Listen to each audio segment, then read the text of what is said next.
శ్రీమతే రామానుజన్మ అందరికీ దాసోహమండి. ఈరోజు ధనుర్మాసంలో 24వ రోజు. ఈరోజు పాసరంలో గోపికలు ఆ పరమపదంలో వేంచేసి ఉన్న నారాయణుడు ఇదిగో శంఖ చక్రాలు, చక్కని కిరీటము, కౌస్తుభము ఇలా అన్నీ ధరించి చక్కగా అలంకారంగా వేంచేసి ఉన్నాడు నారాయణుడు మన అమ్మ జడలో. ఆ నారాయణుడే అనేక అవతారాలు ఎత్తి వామనుడిగా, రాముడిగా, కృష్ణుడిగా అనేక రూపాలు ధరించి ఈ భూమి మీదకి వచ్చి ఎన్నో లీలల్ని చేశాడు. ఆ లీలలన్నీ గుర్తు చేసుకుంటూ ఈరోజు పాసరంలో గోపికలు పరమాత్మ దివ్య పాదార విందాలకి, బహుపరాక్రమానికి, అప్రతిభ కీర్తికి, వాత్సల్యానికి, ఆయన చేతులని వేలాయుధానికి ఇలా పరిపరి విధాలుగా మంగళం పాడుతున్నారు. ఇలా నీ వీర చరిత్రనే కీర్తించి పర అనే వ్రత సాధనం పొందడానికి నీ వద్దకు వచ్చాం మేము, మమ్మల్ని అనుగ్రహించు అంటూ ప్రార్థిస్తున్నారు గోపికలు.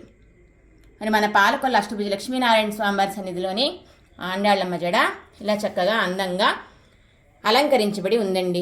శ్రీమతే రామానుజాయ నమః.